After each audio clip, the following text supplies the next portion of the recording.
So you say healthcare is a right, you can't even barely define it. No, I don't think that you, if you work hard, should pay for someone else's massages. All right, so let's say if you're a lower income, let's say if you grew up in a lower income family, would you want free healthcare as well? First of all, nothing is free, it's paid for by somebody else. Secondly, we already have Medicaid, there's a lot wrong with it. We already have the VA system, there's a lot wrong with it.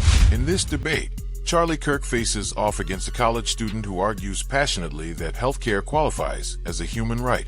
At first, it sounds like a familiar policy dispute, but as the discussion moves forward, it becomes less about medical access itself and more about the limits of language. How far can a single definition be stretched before it loses its grounding and falls apart? That's exactly what plays out here, as the student's framing begins to buckle under its own contradictions. Let's break it down piece by piece. Hello, Charlie. All right. So what I believe is that healthcare is a human right. So we need free healthcare, aka universal healthcare. Okay, define healthcare. It's a. Oh, you're trying to pigeonhole me right now. Define what you think should be free. Define all humans should have healthcare, regardless if what is healthcare? The right to see a doctor. At any time for any reason? Yes. Paid for by somebody else? Paid by the rich. So, okay. We should believe. Hold on, time out. Is abortion healthcare? Yes. Got it. So we should pay for other people's abortions. Got it. Yes. Is breast augmentation healthcare? Yes. Okay, so we should pay for everyone's boob jobs. Got it. So, yeah, he will. Yeah. Is massage therapy healthcare?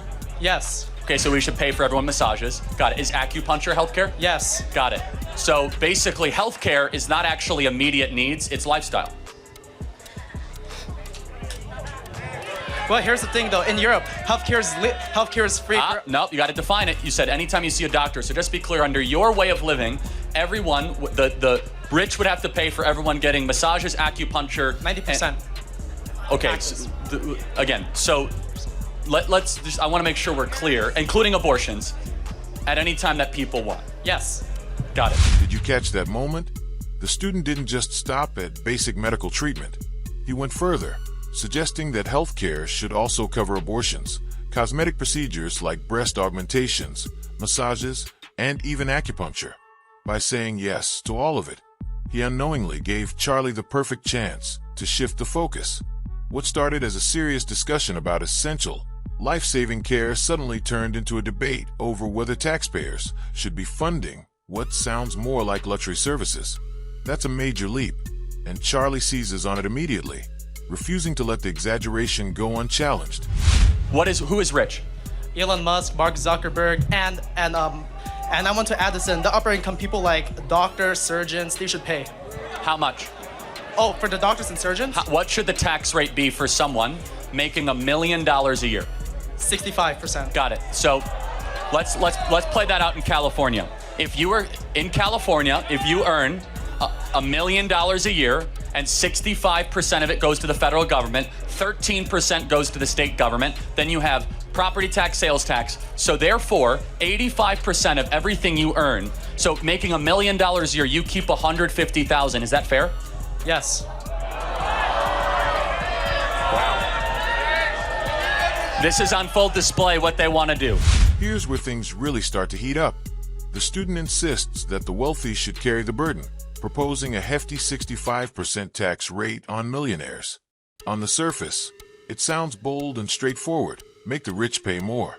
But Charlie doesn't let the claim float untested.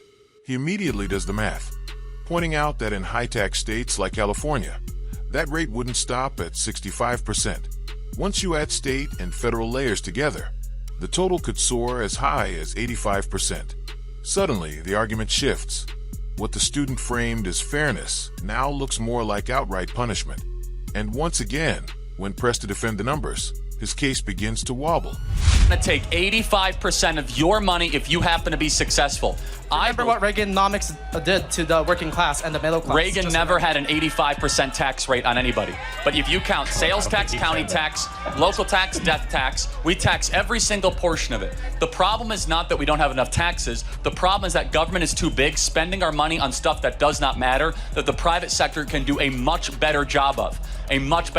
And so you say healthcare is a right, you can't even barely define it. No, I don't think that you, if you work hard, should pay for someone else's massages. All right, so let's say if you're a lower income, let's say if you grew up in a lower income family, would you want free healthcare as well? First of all, nothing is free. It's paid for by somebody else. Secondly, we already have Medicaid. There's a lot wrong with it. We already have the VA system. There's a lot wrong with it. And the point being is this.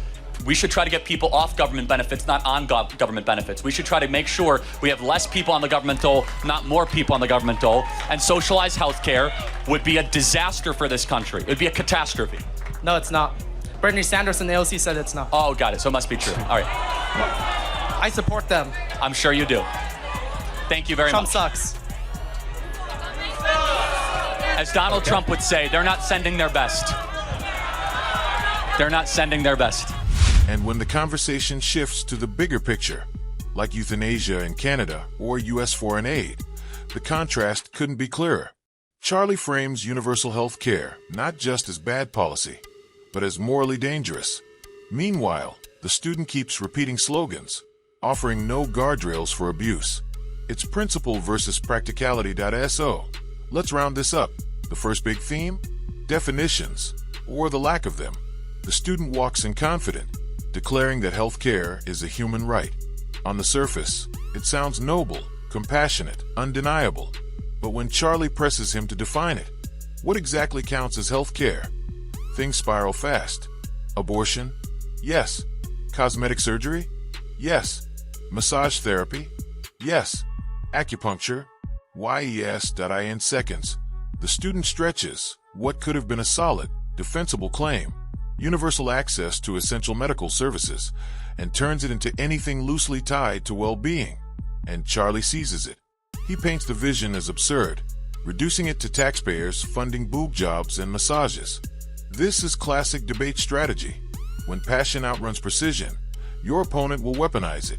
What starts as a moral claim ends up sounding ridiculous because you didn't set boundaries. The second clash.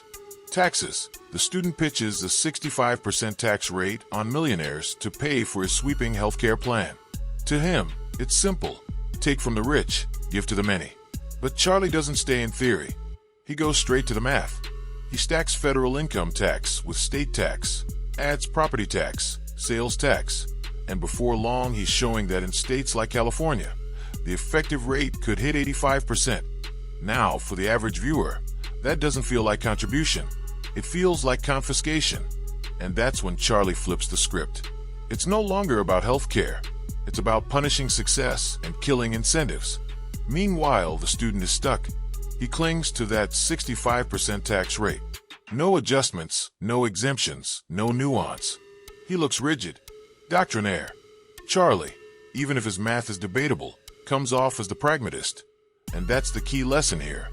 In a debate, if you can't anticipate the next logical question, your credibility sinks faster than your first claim. Then Charlie goes even bigger. He escalates from economics to morality. He brings up Canada's medical assistance in dying program. According to him, more than 15,000 people ended their lives through euthanasia in 2023. And he doesn't frame it as assisted dying or patient choice. He calls it doctors deleting people, language designed to shock, to disgust that it's deliberate. By reframing it this way, Charlie's message is clear. Universal healthcare doesn't just waste money. It corrodes the value of life itself. Agree with him or not, rhetorically it's a masterstroke. He takes the argument out of policy weeds and turns it into a civilizational question. Do you want a system that normalizes death over care? The student? Completely flat-footed. No pushback on the numbers, no counterexamples, no argument for safeguards or patient autonomy. His silence makes Charlie's framing the default, and that's a vital rule in debating.